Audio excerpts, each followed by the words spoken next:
Bonjour et bienvenue dans cette nouvelle vidéo. Aujourd'hui, on va parler gestionnaire des tâches. Pour commencer, c'est quoi un gestionnaire des tâches? Le gestionnaire des tâches est un programme qui gère les processus et les autres logiciels. C'est lui qui va permettre d'ouvrir et de fermer les logiciels qu'on utilise sur l'ordinateur. Alors, comment ouvrir le gestionnaire des tâches? Il y a trois méthodes. Alors moi, ma préférée, c'est d'appuyer simultanément sur trois touches en même temps. Donc sur la touche CTRL, ALT, DELETE.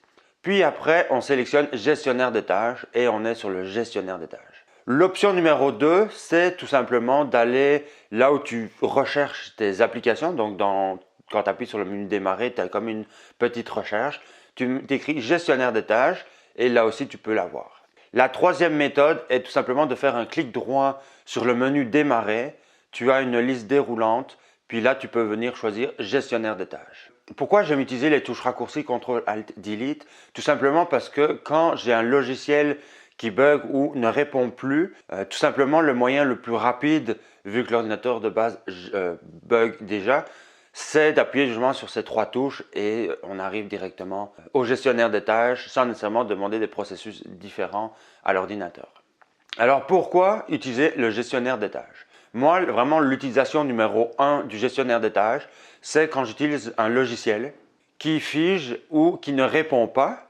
Dans ce temps-là, tu as plusieurs options. Soit tu attends un petit peu, puis il peut se régler tout seul. Si vraiment c'est un logiciel beaucoup plus lourd et qui est vraiment bien planté, justement, tu vas aller dans le gestionnaire des tâches, puis tu as sur la fenêtre principale l'onglet processus, mais ça on va revenir plus tard dans la vidéo. Tu sélectionnes le programme qui pose problème et puis en haut à droite, tu vas voir qu'il écrit fin de tâche. Tu appuies dessus, puis tu vas voir que le problème va être réglé, le logiciel qui pose problème va s'éteindre, va s'arrêter. Alors c'est sûr que tu risques de perdre tes données, mais au moins tu vas pouvoir réutiliser ton ordinateur correctement.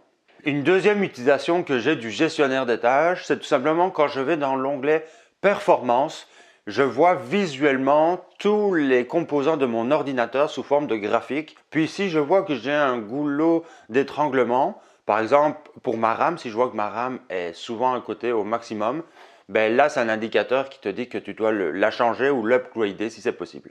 Ça permet de voir sur ton utilisation si les composants sont toujours bons ou pas et s'il y a quelque chose à faire, surtout si c'est un ordinateur qui est plus tout jeune et qui bug régulièrement. Tu peux voir aussi le nom des différents composants et tu peux, si tu cliques sur vraiment le composant qui te pose problème ou que tu veux avoir plus d'informations, tu peux avoir les références justement du composant en question. La dernière utilisation que j'ai du gestionnaire des tâches, ce sont mes utilisations principales. Rien ne t'empêche de parcourir le logiciel et de voir les différentes options. Alors fais attention parce que là, on est vraiment dans ton ordinateur. Tu peux très bien faire des bêtises si tu ne fais pas attention à ce que tu fais.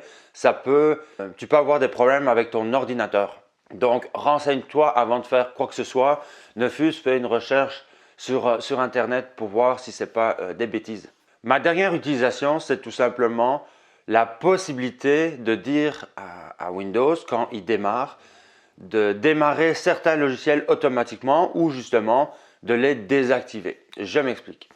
Quand Windows démarre, il est tout à fait possible de démarrer par exemple Teams si c'est un logiciel que tu utilises régulièrement. Donc admettons comme ça, quand tu vas le matin, admettons tu fais du télétravail, le matin tu démarres ton ordinateur et tu as un certain nombre de logiciels qui s'ouvrent tout seul, tu n'es pas obligé de les appeler. Donc ça peut être intéressant. Mais il faut savoir que ces logiciels-là, ils demandent de la puissance et ça ralentit le démarrage de Windows.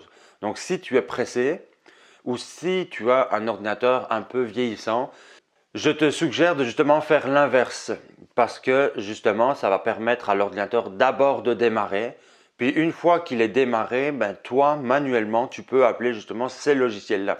De toute façon, sur Windows, tu peux avoir les applications que tu utilises régulièrement dans ta barre de menu.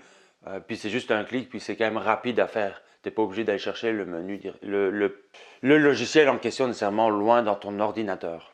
Moi, personnellement, ce que je fais, c'est que même si j'ai un ordinateur récent, je m'arrange pour que le minimum d'applications démarre, pour que l'ordinateur soit le plus rapide au démarrage. Puis après, dans ma tâche des menus, là, je peux justement appeler les différents logiciels dont j'ai besoin. Alors maintenant, la question, c'est comment faire pour justement activer ou désactiver les logiciels.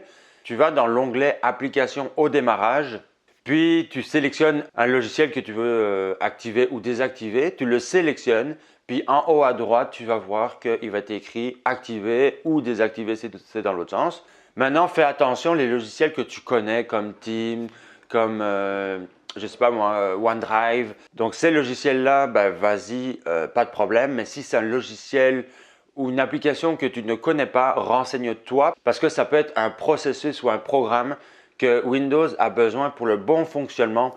Donc si tu l'enlèves, ben, il va plus bien fonctionner et tu vas devoir éteindre ton ordinateur, le redémarrer pour que ça fonctionne. Donc maintenant, si quand tu arrives sur le gestionnaire des tâches, la fenêtre est toute petite, n'hésite pas à cliquer sur l'icône avec les 3 lignes horizontales. Ça va permettre de développer le menu puis d'avoir le nom des menus en lettres et non juste les icônes. Si tu as aimé cette vidéo, n'hésite pas à la commenter, à la partager si tu penses que ça peut aider quelqu'un. Puis nous, on se voit dans la prochaine vidéo. Bye bye.